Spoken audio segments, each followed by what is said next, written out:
Okay, we got more news. Breaking news, literally breaking. Chuma Edoga out indefinitely with a toe injury. It's pretty severe toe injury that may require surgery. He will definitely be out into the regular season. So here we go. Tyler Guyton, you are the man. Chase Utley, you are the man. Tyler Guyton, we all knew he was going to start anyway come game one, but now he's thrust into the starter right now. My question is, who is going to step up now that Guyton is the starter right now? Who's going to be the swing tackle?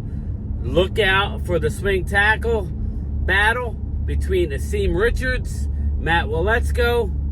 Let's go. One of them have to win. Chuma Edoga most likely will start out the year on IR. I don't know how long, maybe up to upwards of a month. You do not want to mess with a toe. If it's a ligament in the toe, which is what that little birdie is telling me, MRI results are to follow. They're doing more into it. So we'll have to see. But again, yet another player lost for the year. Lost long term. He will not be ready for the Cleveland Browns week 1. So Tyler Guyton, there you go, sir. I know you're coming back from a lung. He had a lung sickness, or as we like to call it, a COVID, but I know that's a bad word these days. He had some sort of illness that he missed 4 days worth of practice for, and yet he still played very well in the game. He was huffing on the sidelines because his wind was not there, but you are the man, Tyler Guyton. So more importantly, which we kind of knew he was going to be the starter anyway, we needed a backup, somebody ready to go, God forbid. Now, Daryl, my Eagle subscriber, Daryl thinks there's no way Tyler Smith can play left tackle. Well, he played left tackle in the pros. We were all worried as a rookie about him playing left tackle because of all the penalties he had in college, but that did not carry over into the pros. So I don't know. We need to sort that out. But again, Guyton is the man. Edoga is sidelined indefinitely. Possible surgery coming on a ligament tear in his toe. Circling forward to J.J. McCarthy. J.J. McCarthy of the Minnesota Vikings has a torn meniscus. A torn meniscus in his knee, and he will be out. He will be out for a period of time. Usually meniscus, depending on how bad, I have a torn meniscus in both knees. But it all depends the severity, whether they have to go in and remove the flap. Normally, the normal people, the mailmen of the world, you don't need surgery. But if it's real bad, it will have swelling and severe pain. They'll go in and get rid of the loose bodies in there. It's nothing long term, but for a guy that's a mobile guy like JJ, he now takes a back seat. And I guess Sam Darnold, put in the comments, who's their backup?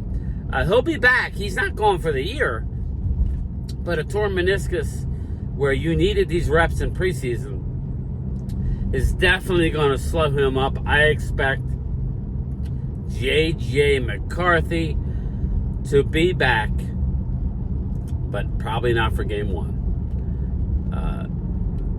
I think this might be the best thing for him. Start out for a few weeks holding the clipboard,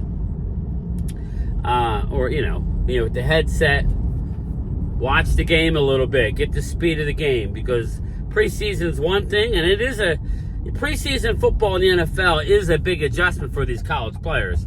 But the ones, when you go up against a real game, the ones, now that's a different animal.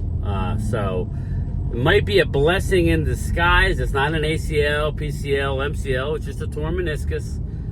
We don't know the severity. but I think that's going to definitely make him sit for the first few weeks of the season. Maybe not a bad thing for J.J. McCarthy.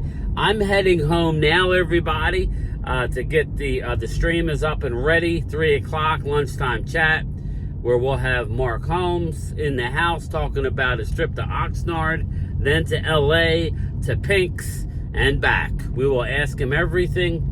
The Godfather, or at least my Godfather, who got me into YouTube, is coming into my mama's basement. So look forward to that in 49 minutes. By the time this uploads, probably 15 or 20 minutes from now. So, yes, that is the deal. Some unfortunate news, because you don't want to see anybody get hurt.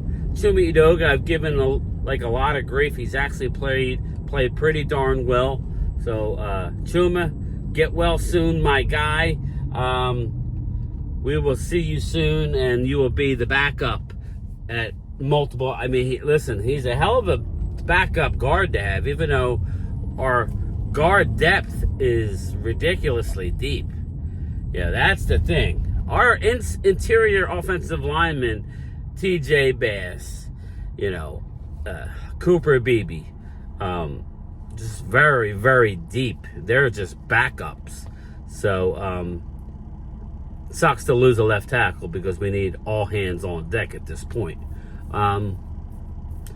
Let's see real quick before I get out of here. Let's see what they're talking about on. Let's see if they're still talking about it. If they don't think it requires this type of attention, then what is he supposed to do? So to me, and that's why I say Kyle Schwarber and Bryce Harper. All right, yeah, they're talking Fighting Phils. Fighting Phils are back tonight, my Phillies people. We need to get on a roll. I'm going to the Thursday night game, 6:40 at Citizens Bank against the Washington Nationals. I'll be behind the visitors' dugout, 5 rows up. So I'm looking forward to that. They're not talking Eagles. If you didn't know about my previous video, I turned on WIP, local sports talk, and Hugh Douglas was going at it with a co-host talking about Hassan Reddick versus Josh Sweat. A caller really wanted Hassan Reddick back in Philly, and maybe they could trade for him back. Howie ain't playing that. Howie Vision ain't playing that. But all right, everybody, that's it. That's the news. Don't forget, 3 o'clock Eastern, lunchtime chat with Mark Combs, Joe Boo Sports Report. I'll talk to everybody later. Like.